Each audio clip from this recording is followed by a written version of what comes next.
அன்பர்களுக்கு வணக்கம். புலிப்பாணி மகரிஷியுடைய புலிப்பாணி ஜோதிடம் 300ங்கிற நூலில் இருந்து நாம் தொடர்ந்து ஜோதிட நுட்பங்களை பார்த்துக்கிட்டே வர்றோம். நாம் இதுவரையிலையும் புலிப்பாணி ஜோதிடம் 300ங்கிற அந்த நூலில் 210 பதிவுகள் வெளியிட்டிருக்கிறோம். இன்றைக்கி நாம் வெளியிடுறது 211வது பதிவு, பாடல் எண் 212. இப்போ சென்ற பாடலில் அந்த சந்திர மகாதசையில் புதன் புத்தி 17 மாதம் அதில் நடக்க போகிற நற்பலன்களை பற்றியெல்லாம் சொல்லியிருந்தாங்க, நாம் விளக்கியிருந்தோம். இப்போ இன்னைக்கு பதிவில் அந்த சந்திர மகாதசையில் கேது புத்தி 7 மாதம், அந்த காலங்களில் சாதகர்களுக்கு எந்த மாதிரியான பலாபலன்கள் நடக்கும் அப்படிங்கிறத பார்க்க போகிறோம். முதல்ல நாம் அந்த பாடலை பார்த்துருவோம். தெரிந்து நின்ற சந்திர திசை கேது புத்தி, திண்மை இல்லா நாளதுவும் மாதம் 7, புரிந்து கொண்ட அதன் பலனை புகழ கேளு, புகழ்பெற்ற மார்பினிலே பிணியும் உண்டாம், பரிந்து கொண்ட பாவையரும் பகையால் நாசம், பாங்கான தாய் தந்தை மரணமாவர், விரிந்து கொண்ட வியாதியது விழலாய் பண்ணும், வீணாக தேசம் எங்கும் அலைவன் பாரே அப்படின்னு முடிச்சிருக்கிறார் இந்த பாட்டலை. இப்போ முதலடியை எடுத்துக்கிட்டோம்னு சொன்னால், தெரிந்து நின்ற சந்திர திசை கேது புத்தி, சந்திர மகாதசையில் கேது புத்திங்கிறது 7 மாதம் நடக்கும். அது திண்மை இல்லா நாள்கள்ங்கிறார். திண்மை இல்லைன்னா நற்பலன்கள் தராதது, உறுதிப்பாடு இல்லாத பலன்களை தரக்கூடியது, ஜாதகர்களுக்கு பிரயோஜனம் இல்லாத பலன்கள் அல்லது தீய பலன்கள் துற்பலன்களை தரக்கூடியது. அதுதான் திண்மை இல்லா நாளதுவுங்கிறார். சரி, அதனால் என்ன பலாபலன்கள் நடக்குங்கிறத இந்த 2வது அடியில் நாம் பார்க்கணும். புரிந்து கொண்ட அதன் பலனை புகழ கேளுங்கிறார். என்னுடைய அனுபவத்தில் நான் தெரிஞ்சு அறிஞ்சு ஆராய்ஞ்சு அனுபவத்தில் கண்டு உணர்ந்து புரிந்து கொண்ட பலனை சொல்ல போகிறேன் கேளுங்கிறார். புகழ்பெற்ற மார்பினிலே பிணியும் உண்டாம்ங்கிறார்.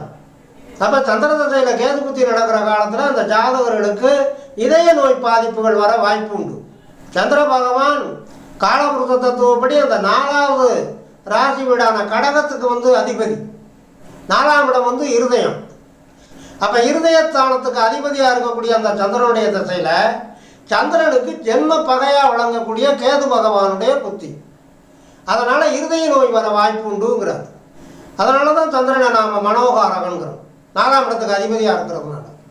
அப்போ சந்திரனுடைய காரகத்துவங்களை எல்லாம் கேது பகவான் பாதிப்படைய செய்வாருன்னு அர்த்தம். நவக்கிரகங்கள்லேயே பவர்ஃபுல் அப்படின்னு சொன்னால் ராகுவும் கேதுவும் தான். ராகு கேது எந்த வீடுகளில் ராசி வீடுகளில் இருக்காங்களோ அந்த ராசி வீட்டினுடைய அதிபதிகளினுடைய காரகத்துவங்களை சக்தியை ஈர்த்து அந்த ஜாதகனுக்கு நல்லது அல்லது தீயதாக கொடுக்கக்கூடிய பவர் உள்ளவங்க.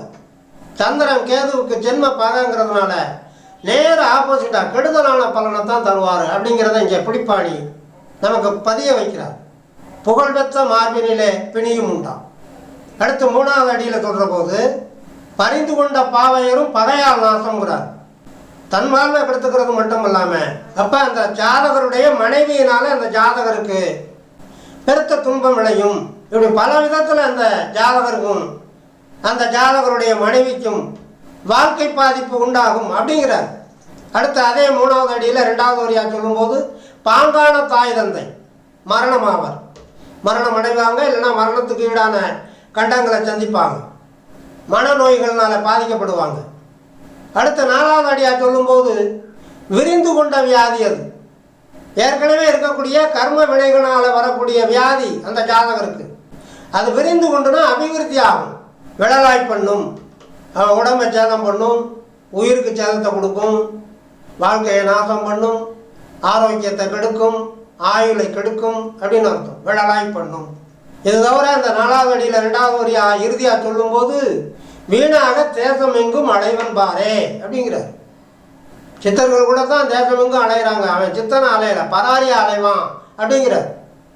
எந்த நோக்கமும் இல்லாமல் வாழ்க்கையில் விரக்தி வெறுப்புக்கு தள்ளப்பட்டு வறுமையினால் பீடிக்கப்பட்டு இப்படியெல்லாம் அந்த சந்திர தசையில் அந்த கேது புத்தி நடக்கிற போது அந்த ஜாதகர்களுக்கு துன்பத்தை தான் தரும்.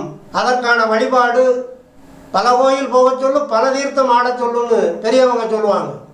திருத்தலங்களை நாடி சென்று பல தீர்த்தங்கள் ஆடி கர்ம நோயினாலே பாதிக்கப்பட்டு இருக்கக்கூடிய அந்த ஜாதகர்கள் கர்ம வினையினுடைய பாதிப்பை அடைய வேண்டிய நேரம் அது என்பதனை புரிந்து கொண்டு அதற்கான பரிகாரங்களை செய்து ரெமெடி தேட வேண்டும் என்று கேட்டுக்கொண்டு, இனி அடுத்து சந்திர மகாதசையிலே சுக்கிர புத்தி 20 மாதம், அது எந்த மாதிரியான நல்ல பலன்களை அல்லது தீய பலன்களை ஜாதகர்களுக்கு வழங்கும் என்பதை அடுத்த பதிவிலே சொல்லுவோம்.